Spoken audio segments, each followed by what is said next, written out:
नमस्कार, आप देख रहे हैं चौकस भारत और मैं ब्रजेंद्र। देखिए, नाम जो बदल रहे हैं देश में कार्यक्रमों के, उस पर कई अब बातें जो है सामने आने लगी हैं। खासकर कांग्रेस की अगर बात करें तो पहले जिस तरह से कांग्रेस ने कई योजनाओं के नाम रखे थे, कांग्रेस की सरकार ने, यूपीए की सरकार ने, अब धीरे-धीरे करके एक-एक करके उन सारे नामों को हटाने की कोशिश हो रही है, जैसा कि कांग्रेसी कहते नजर आ रहे हैं लगातार।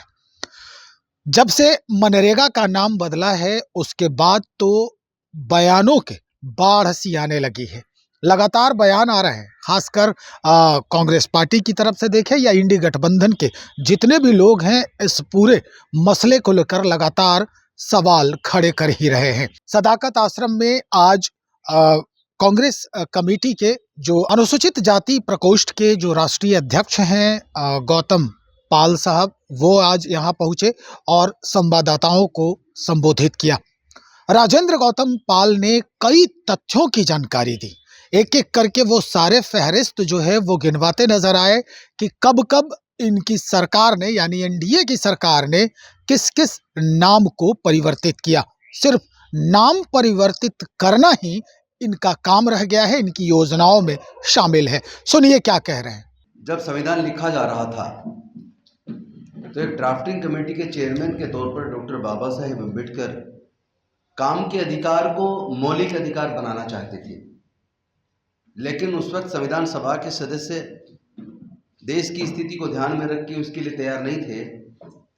लेकिन जब 2005 में आदरणीय मनमोहन सिंह जी के नेतृत्व में जब सरकार यूपीए की चली, उस वक्त यूपीए की सरकार ने विशेष रूप से कांग्रेस के नेतृत्व में ये महसूस किया और ये मजदूरों की, गांव के लोगों की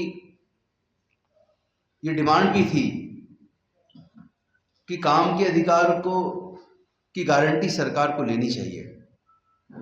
जन भावनाओं को ध्यान में रखते हुए आदरणीय सोनिया गांधी जी के विचार को स्वीकार करते हुए कांग्रेस की इस मांग को यूपीए ने स्वीकार किया और 2005 में काम के अधिकार की सरकारी गारंटी दी। Mahatma Gandhi national employment guarantee का कानून बनाया गया और निश्चित किया गया कि 100 दिन की रोजगार की गारंटी ये कानून देगा और उसमें ग्राम सभा को मजबूत करने का काम किया। मजदूरों को काम के अधिकार की 100 दिन की गारंटी दी, ये सोच के दी ताकि दूर दराज के गांव में भी मजदूरों को रोजगार मिलेगा, कोई भूखा नहीं रहेगा। एक तरीके से मजदूरों को आत्मनिर्भर बनाने की दिशा में एक महत्वपूर्ण कदम था और उसमें बजट का एक ऐसा प्रोविजन किया गया जिसमें केंद्र सरकार की जिम्मेदारी तय की गई कि इसका पूरा बजट, लगभग 90% बजट केंद्र की सरकार स्वयं उठाएगी। ग्राम सभाओं को ताकत दी गई कि वो तय करे कौन से काम करवाने हैं। इससे ग्राम प्रधान और जो पंचायती राज की जो परिकल्पना आदरणीय राजीव गांधी जी ने देखी थी, उसको भी देश की यूपीए की सरकार ने उस वक्त आगे बढ़ाया। लेकिन अनफॉर्चुनेटली एक ऐसी सरकार 2014 में आई जिसने कोई भी ऐसा काम नहीं किया जिससे ये कहा जा सके कि ये सरकार जनता के दुख दर्द के प्रति संवेदनशील है। ये सरकार गरीबों, मजदूरों, किसानों, युवाओं, महिलाओं के प्रति गंभीर है। ये सरकार महंगाई पर, बेरोजगारी पर कुछ करना चाहती है। ऐसी कोई बात नजर नहीं आई, बल्कि एक बात नजर आई कि ये सरकार मार्केटिंग करने वाली सरकार है। ये सरकार देश के संसाधनों को बेचने वाली सरकार है। ये सरकार यूपीए या उससे पहले नेहरू जी से लेकर आदरणीय मनमोहन सिंह जी तक जितने प्रधानमंत्री रहे, कांग्रेस के टाइम पर जितनी भी जनता की योजनाएं बनी, चाहे मजदूरों की बनी, किसानों को लेकर बनी, महिलाओं को लेकर बनी, एडोलसेंट गर्ल्स को लेके बनी, बेरोजगारों को लेके बनी, उन तमाम योजनाओं को इस सरकार ने केवल नाम बदलने का काम किया।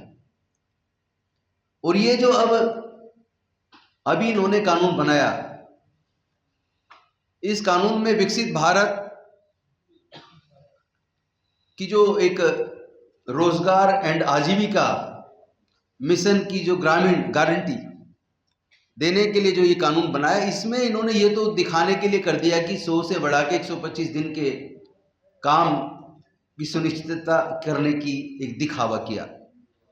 लेकिन जो अधिकार ग्राम पंचायतों को और स्टेट गवर्नमेंट्स को था, वो अधिकार इस कानून के तहत उन्होंने छीनकर ग्राम सभाओं को, पंचायती राज को, राज्य सरकारों को कमजोर करने का काम किया है। और इसके साथ साथ इस सरकार ने इस कानून के तहत जो मजदूरों को जो रोजगार की जो गारंटी थी, कि जो वर्क एम्प्लॉयमेंट जो ड्राइवन का जो कानून था, कि मजदूरों का यह अधिकार है कि उनको 100 दिन कम से कम रोजगार की गारंटी हो, वो छीनकर अब ये केंद्र की सरकार की इच्छा पे निर्भर है कि वो कौन सा काम करवाना। अब स्टेट गवर्नमेंट तय नहीं करेगी, पंचायतें तय नहीं करेंगी, अब उसको केंद्र की सरकार तय करेगी।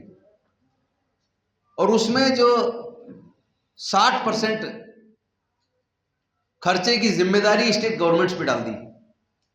देश के अनेकों राज्य पहले से ही डेफिसिट में हैं, पहले से ही उनकी आर्थिक स्थिति ठीक नहीं है। अब वो राज्य सरकारें वो बजट मुहैया कराने में असमर्थ रहेंगी। अल्टीमेटली मजदूरों को जो काम के रोजगार की जो गारंटी थी, वो अब लगभग खत्म हो जाएगी। जब राज्य सरकार पे पैसा नहीं होगा, तो जो 40% जो कंट्रीब्यूशन केंद्र राज्य सरकार को देना है, जो पहले केवल 10% था, अब पैसे के अभाव में राज्य सरकारें अपनी हाथ खींच लेंगी। और केंद्र सरकार की पहले से योजना है कि इसको बंद करना है, ताकि उसको फिर वो पैसा ना देना पड़े, क्योंकि 90% देना पड़ता था। अब जो 40% राज्य नहीं देगा, तो स्टेट के ना देने पर केंद्र सरकार अपना बाकी 60% को भी मना कर देगी। अल्टीमेटली जो काम की जो रोजगार की जो गारंटी मजदूरों के लिए सुनिश्चित की गई थी मनरेगा के माध्यम से, वो GRAMG के माध्यम से उसको खत्म कर दिया गया है। पंचायतों को कमजोर कर दिया गया है, राज्यों को कमजोर कर दिया, केंद्र ने सब कुछ अपने हाथ में ले लिया। हमें आश्चर्य नहीं है, हमें पहले से पता था कि ये सरकार रोजगार को लेकर बिल्कुल भी संजीदा नहीं है। ये सरकार महंगाई को, गरीबी को लेकर बिल्कुल संजीदा नहीं है। ये एक ऐसी सरकार है जो देश के तमाम PSUs को बेच रही है, देश के तमाम संसाधनों को इंक्लूडिंग नेचुरल रिसोर्सेज, उनको दो पूंजीपतियों के हाथ में सौंप रही है। और इस सरकार ने केवल नाम बदलने का काम किया। चूंकि मैं आपको एकदम ब्रीफ में बताता हूं किस तरीके से ये नाम चेंज करती है। राष्ट्रपिता महात्मा गांधी जी से भी नफरत करती है, क्योंकि इन्होंने ही, इन्हीं की सोच ने, इन्हीं के कार्यकर्ता गोडसे के द्वारा गांधी जी की हत्या करवाई। और उसी नफरतवादी सोच के तहत जो खासतौर पर वंचित वर्गों से, जो मनवादी लोग की सरकार नफरत करती है, उन्होंने डॉक्टर बाबा साहेब अम्बेडकर से भी ये नफरत करती है, उनका नाम हटाकर CM श्री कर दिया। तो ये नाम बदलने वाली सरकार ने एक नाम नहीं बदला है, इन्होंने अनेकों नाम बदले हैं। आप सब जानते हैं कि UPA की सरकार पर के टाइम पर एक योजना थी, नेशनल रूरल लाइवलीहुड मिशन। इसको बदल के इन्होंने दीनदयाल अंत्योदय योजना कर दिया। एक थी national urban livelihood mission, urban livelihood mission, इसको हटाकर इन्होंने दीनदयाल उपाध्याय अंत्योदय योजना कर दिया। एक योजना थी राजीव गांधी ग्रामीण विद्युतीकरण योजना 2005, इसका नाम बदलकर दीनदयाल उपाध्याय ग्राम ज्योति योजना कर दिया।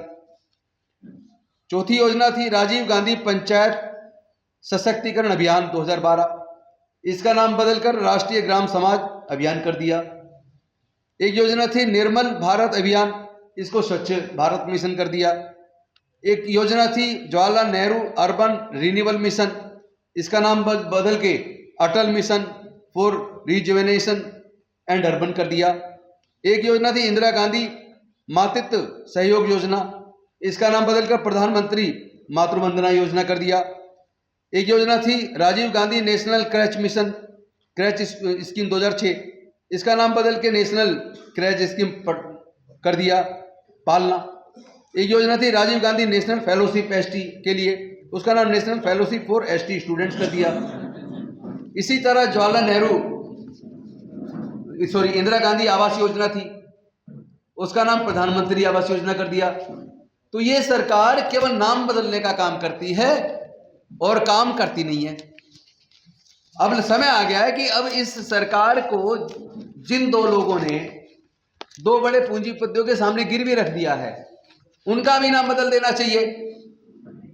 एक का नाम नरेंद्र मोदी जी से बदल के हिटलर कर देना चाहिए और दूसरे का नाम अमित शाह से बदल के मुसोलिनी कर देना चाहिए, क्योंकि इनकी सोच हिटलर वाली और मुसोलिनी वाली है।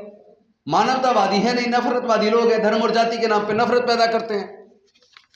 तो नाम बदलना है तो इन दोनों लोगों का बदलिए जिन्होंने पूरे देश को गिरवी रख दिया, पूरे देश को बर्बाद कर दिया, पूरे देश के प्राकृतिक संसाधनों को बेच दिया, पूरे देश से रोजगार को इन्होंने खत्म कर दिया। महंगाई लगातार बढ़ रही है। ये वही प्रधानमंत्री हैं, जब मुख्यमंत्री थे तो कहते थे कि डॉलर के सामने रुपए की कीमत इतनी तेजी से गिर रही है और पड़ोसी देशों की क्यों नहीं गिर रही, इसके लिए दिल्ली जिम्मेदार है, केंद्र जिम्मेदार है, प्रधानमंत्री जिम्मेदार है। अब चुप्पी क्यों? अब जिम्मेदारी लो ना। विकास से कोसों दूर ये लोग हैं या एनडीए के लोग हैं। इन्होंने यहाँ तक कह दिया कि अब देश के प्रधानमंत्री भी अपना नाम बदले, नाम बदलकर हिटलर कर ले और गृह मंत्री भी नाम बदल लें। इन्हें नाम बदलने की आवश्यकता है, क्योंकि कई योजनाओं का नाम बदला, जगहों का नाम बदला, तो अपना नाम क्यों छोड़ रहे हैं जस के तस। तो चलिए हम इंतजार करते हैं, देखते हैं कि एनडीए के लोग अब इस पूरे मसले को लेकर या इस बयान को लेकर क्या कुछ कहते नजर आते हैं। बने रहिएगा, बहुत शुक्रिया आपका।